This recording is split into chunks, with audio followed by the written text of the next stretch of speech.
So are we back? Yeah, now we're back. We are back. Today is October, somebody help me, October 13th? October 13th. So we are super excited to be back. I know we went live yesterday and our Facebook has been acting up a little bit. But I think we got some hot topics to talk about today. I really do. I want to start off, before we go into anything, there's a video that kind of caught me off guard earlier this week. And I wanted us to watch it to kind of see what happened. I think this guy was in, quote me if I'm wrong, where was he at, Disco? Where was he at? This happening. It was in, you don't see it on the video? I just showed the video. Come on, bro. Step out of the car. I cannot step out of the car. I cannot step out of the car. You got in the car. You can get out of the car. You got in the car. Hello. Hey, bro. Can you come down the street to Ferguson and Grand? The police just pulled me over and they trying to make me get out the car, and I'm telling them I'm a paraplegic. I can't get out the car without no help. These motherfuckers trying to. They on some bull. Just come down the street, bring some people with cameras. Come down the street, come bring cameras and bring somebody so they can witness what's going on. Come on, get out of the car. I'm not getting out. I just told you I'm a paraplegic. I cannot get out. I do not have to. I do not have to. Can you call your white shirt, please? If you pull me out of here, you better expect. So here's the thing. I'm gonna pull you out and then I'll call a white shirt because you're getting out of the car. That's not an option. You're getting out of this car, so you can cooperate and get out of the car. I'll drag you out of the car. You see your two options here? What would you like to do, sir? I would like for you to call your white shirt. I will. Get out of the car. Come on, bro. Come on, bro. Get out of the car. Get out of the car. Listen, get out of the car. I am a paraplegic, bro. You can hurt me. Get out of the car. You can hurt me, bro. Get out of the car. Get out of the car. What are y'all doing, bro? You're making a choice. I'm a paraplegic, bro. I'm trying to tell you that I got help getting in the car. Y'all can hurt me. They can hurt me. Get out of the car. I'm a paraplegic. Ow! You have to get out of the car. Ow! Ow! Ow! Get out of the car. Somebody help! Somebody help! Something right here. Somebody help! Stop. Somebody help!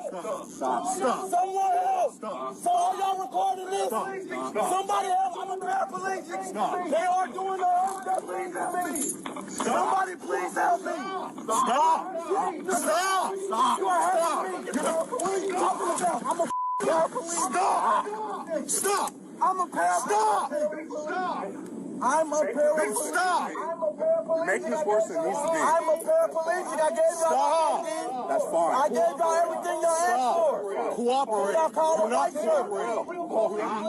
Can y'all call the real police, please?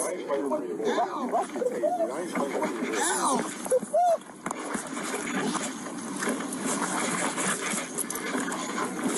You're making it so much harder than what it has to be. You're making it so much harder than what it has to be.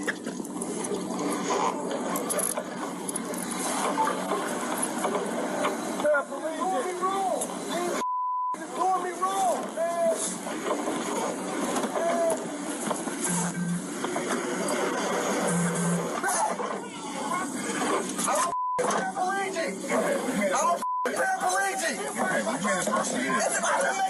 I try to talk to you and say it. Not trying to talk to you. You're lying. I'm sure man, it's all on camera.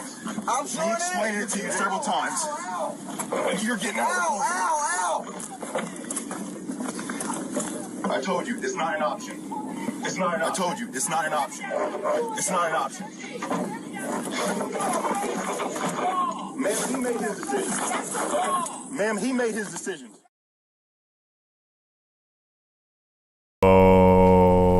Thanks for watching our YouTube channel. Cut it. Thank you. Sorry. So yeah, like I seen that. I think that came out over the weekend. That was in Dayton, Ohio. So get that corrected. That was in Dayton, Ohio. And even just watching the video now here in the moment, like everybody in the room was like, I don't know. I don't know. He was what's the word I'm looking for? Paraplegic. Yeah, which means that he couldn't walk. And they kept asking him obviously to get out the car, and he told them that he wasn't getting out of the car, but that he explained to them that he couldn't walk. And the fact of the matter is, like, as you see, like, they even pulled him by his hair out of the car. And even when they got him on the ground, they're pulling him by his hair. And even when they pulled him in the car to put him in the police car, one officer was on the other side of the car and pulled him by his hair to pull him into the police car. So if as a nation, I know we've been really pushing towards having body cams. But if officers have body cams and they still don't care, you know what I'm saying? Like, I'm speechless. Go ahead. Honestly, watching this is just, it's hard to watch, first of all. Secondly, I don't know what he did to get pulled over. And, oh, he had 10 on his windows. I mean, 10 on your windows gets you pulled out your car by your hair. You know what I mean? Like, that's kind of ridiculous at a certain point. And then when they pick him up and see that he can't use his legs, I mean, I feel like it's obvious that he's telling the truth.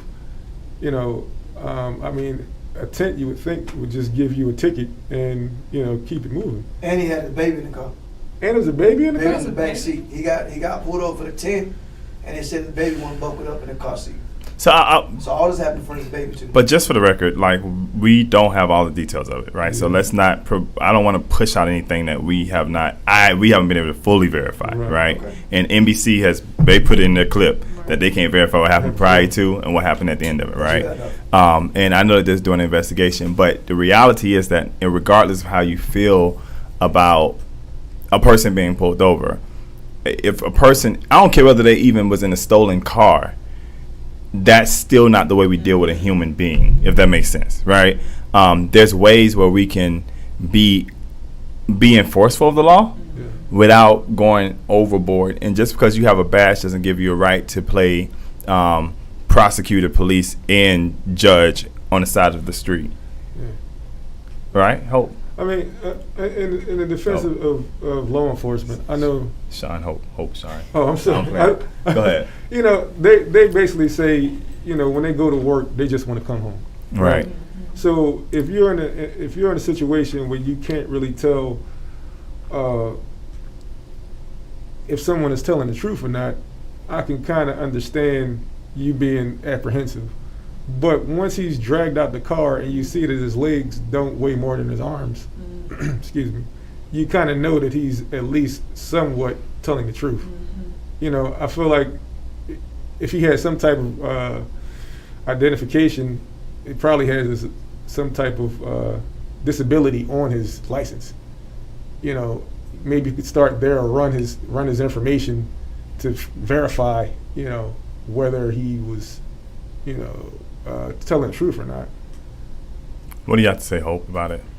Well, that's the first time I've seen that video, and that's hard to watch, honestly, because that's somebody's brother, that's somebody's son, that's somebody's father. Like that's tough to see that there are people out in this world who don't know how to deal with a conflicting situation, because we really don't know, exactly what happened, but to have to drag somebody out of the car by their hair is extreme.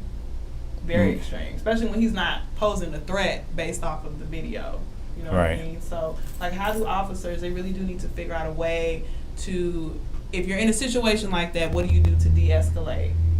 Because what if he would have got murdered or killed, Let's not forget what happened to Sandra Bland. That's the exact situation, and I knew her personally. So I'm looking at this like, wow, that's deep. It shouldn't have went that far. And then too, I think it goes back to the whole argument about where, I can speak on behalf of an organization. Like, we have done our utmost to try to make sure that we avoid being too judgmental when it comes down to these type of police incidents. But there's certain things that have happened, or certain things that happen that kind of go out of the scope, right? The fact of the matter is that he wasn't a threat. I can understand if he was a threat. He was probably running. He was initiating. He wasn't a threat. All he did was just say, I wasn't getting out of my car. He even called somebody to tell him to come down there and check on him, right? And I don't know, and this is another reason why I said we can't really talk about it in detail, because there's certain things we can't confirm. It looks like one of those officers may have been African American. So it's not like something that's just, it looks. Now, I'm not saying he was. He could have had a great tan. But I'm just saying it's not something, when we talk about police brutality, it's not a black and white issue for me. It's a power issue for me. It's a policy issue for me. It's whether or not we have really given our law enforcement more power than they actually need. You know what I'm saying? And it's not, and people get it, the term defund police screwed up because they assume that the word defund police means that we want to eliminate the police department. That's not what defund police means. It means that instead of us spending so much money on police, let's take some of the money that we're investing into our law enforcement and invest in other things. Because some of those law enforcement agencies have so much money. They're out here buying tanks. They're out here buying new cars. They're out here buying new fleets. They're out here and they're building new centers. You know what I'm saying? What if we took some of that money instead of investing it into a new facility that they probably don't need? We renovated the one that they have, and then we took the other half of it and invested into mental health and to actually hiring somebody who can be with drivers riding on the street with them. So if there's a mental health case coming up, instead of sending an armed police officer out there, send them out there with a mental health professional. So that's what defund the police means. So when people say it, like a lot of times people are like, oh well, we just want to defund the police. Listen, I'm not in favor of getting rid of police departments. At the end of the day, if something happens at my home, I'm not going to call you. I'm going to call the police. I want them to be prosecuted. I want to make sure that the person who did me wrong or the person who may have caused me harm or anybody around me harm is prosecuted, right? But what I want to make sure of at the same time is that when we have law enforcement, first off, they're held to the same account as anybody else. Like we was talking about earlier, in the grand jury process in the state of Georgia, they don't allow for people to sit in their grand jury. The only time a person has a voice in their grand jury hearing is when it's a police-involved incident. They're allowed to speak on behalf of themselves in a grand jury. But a regular person doesn't get that option, where they may spend 10 minutes tops going through grand juries for a regular indictment. When it's a police-involved incident, they can spend 2 to 4 hours on that indictment. So it tells you that police are treated like they're somewhat special or they're somewhat above the law. And we have learned, I think more so definitely in the last 4 or 5 years, that if we don't put systems in place that kind of limit the way a person is able to use their power, then you have people who will get in power who just go rampant with it, right? And we can use the last president as an example. I'm going to say it, the last president as an example, right? There was so many things that we thought that the institution was like, okay, well, the institution is going to control him here, or the institution is going to control him here. Even Joe Biden, that's the things that he's done. And we'd be like, okay, the institution is going to rein him in here. And they push through the institution because the law gives them the right to do so. And there's nothing really we can do about it. So it's interesting to me. It infuriates me because I'm not one of those people who just stand up and be like, oh, every police officer is bad, right? I'm not one of those people who are out there saying like, every police-involved shooting is on behalf of the police officers. They're wrong for doing it. I am literally one of those people who stand out there and say, you know what, let's get all the details of the case. Let's look at it. Let's see how we can work with law enforcement to kind of fit some of these issues and make it better. And let's see how we can bridge a gap between law enforcement and the community in which they serve. But stuff like this puts yoke on my face, because when I go back to my community and say, hey, we have to work with the police. We have to trust the police. We have to be more involved with our police department. People are saying stuff like this, and it doesn't make it easier. And that's not to say that every police department is doing this, right? Because the reality is that this is not. It happens a lot, but it doesn't happen a lot. Like, you know what I'm saying? When you think about the amount of police departments there are around the country, the amount of police officers there are around the country, and the amount of cases we see like this, it doesn't happen a lot, right? But the reality is it's happening way more than it should be happening. And at the end of the day, you can't train anybody to treat someone humane. And I think that's the big part of it, like your conscience, like, you know what I mean, like your conscience. Because they give you like a psychological when you go through police training. Like police training is very strenuous. I'm surprised that most people, I feel like it's the judge part being biased about it. Like they already kind of have like a preconception of how people are before they even go into the situation, and then they got to figure out like, well, how I'm gonna deal with you. And I think that's really what we gotta. But this is the thing about it, right? I get the fact of them doing psychological evaluations. Mm-hmm. So back in the early 1990s, one of the big things they used to use was lie detector tests, right? Mm-hmm. And lie detector tests was everything in court. Mm-hmm. Today, lie detector tests are not even allowed to be used in court because they found out that it produces false positives, right? All the time, right? People go in there, they're nervous, and then something spikes or something like that. So it's not really as accurate as they thought it would be. Mm-hmm. People gotta understand that there's people out here who, when you have a psychological issue, you can probably pass through some of these tests because you don't understand that you have a psychological issue. Right. You know what I'm saying? Mm-hmm. It's not just a one conversation thing where you're going to realize a person has a psychological issue. It's something that you have to evaluate that person. You have to spend time with that person. You may have to see that person 3 or 4 times before you actually know, right? Now, there's some cases where if a person come in there and they're like, hey, Johnny, hey, Freddie, and we get that, right? But even in cases like that, so put it like this. Think about Social Security. If you ever dealt with the Social Security system, if you have a disability in Social Security, they send you to an evaluation to get evaluated, right? And they make a determination on whether or not you really have the situation in which you have, right? 80% of the time when Social Security sends you to that doctor, they come back and say that person doesn't have a learning disability. That person's not this, that person's not that, right? So that's because we're investing money into making sure that this person actually has the situation. The police departments, I can tell you now, police departments, they may be investing in doing psychological evaluations, but they're not really investing in doing psychological evaluations. The fact of the matter is that there's people who are narcissists who don't need to be police officers. There's people who were bullied in school and high school, and now this is opportunity for them to get a badge and be the one who's in charge versus the one who had to be bullied all his life. I mean, literally, my first time moving, I tell this story all the time, my first time moving to Georgia, I stayed in Cherokee County, and it was 2 to 3 times a week when I pulled into my neighborhood, I got pulled over all the time. And if you ran my tag, you knew it was my car. You ran my tag, you knew it. But the same question was asked me every single time. Where are you coming from? First off, I'm a grown man. I don't need to explain to you where I'm coming from. Whose car is this? Well, if you run my tag, you will see that. Where are you going? Literally, my house was not even less than 2 blocks up the road. And every single week, at least twice a week, that happened to me. One time I was literally driving home. I had went to Taco Bell. It was one of those nights you just hungry. 1 o'clock in the morning, you want some Taco Bell. It's the only thing open. And I went to Taco Bell, and I legally made the turn. I admit that, confess it. Okay, Cherokee, I paid the ticket. We're good. But I made the legal turn. It was a red light. I made it anyway. I was like, because it made no sense for this light to be here. And the cop pulls me over. And the first question he asked me is like, what's in the bag? So quite naturally, if somebody asks you what's in the bag, your natural reaction is going to be to reach and show them what's in the bag. And before I reached to show him what's in the bag, he literally put out his gun and told me, don't move, and went to the extreme. Luckily for me, like, I knew how to talk to him and how to deal with him. And me and that officer ended up spending like an hour outside, like talking to each other and getting to know each other, right? But that's not the case for everybody. That's not the case for, everybody. And then on top of that, you cannot blame black people and black young men and black young women of being afraid to step out of the car when this is what we see, right? That when I step out the car, that even if I do everything you tell me to do, it still may end up costing me my life. You can't blame black people when we don't want to pull over in the middle of the night because it's a dark neighborhood and we want to take you up the road another mile and pull over at a lighted gas station so that there's a light to where. And I have been in a situation where the officer be like, well, why didn't you pull over back there? Because it was dark. There was nobody back there. You know what I'm saying? So this video just, it blows me. Yeah. Honestly, I feel like if we got to the point where it was more, say if they had an officer that was, if you're just a plain officer, and we could have an officer that was, like you were saying, like a psychological evaluation, a de-escalator, something like that. Maybe he got paid more to drive along. So at least if it was a situation where one of these things clicks, now this person is going to take the lead on how to de-escalate this or deal with this problem. Instead of, just let's de-escalate this and whatever string we have to go to, then that's just part of the job.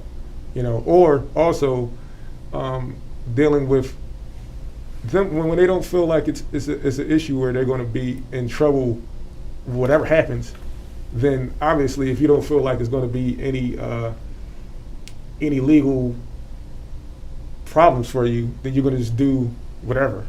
Right. Like if you get fired and then you can get a job at another police precinct, right. It's like, well, I'll just get a job somewhere else.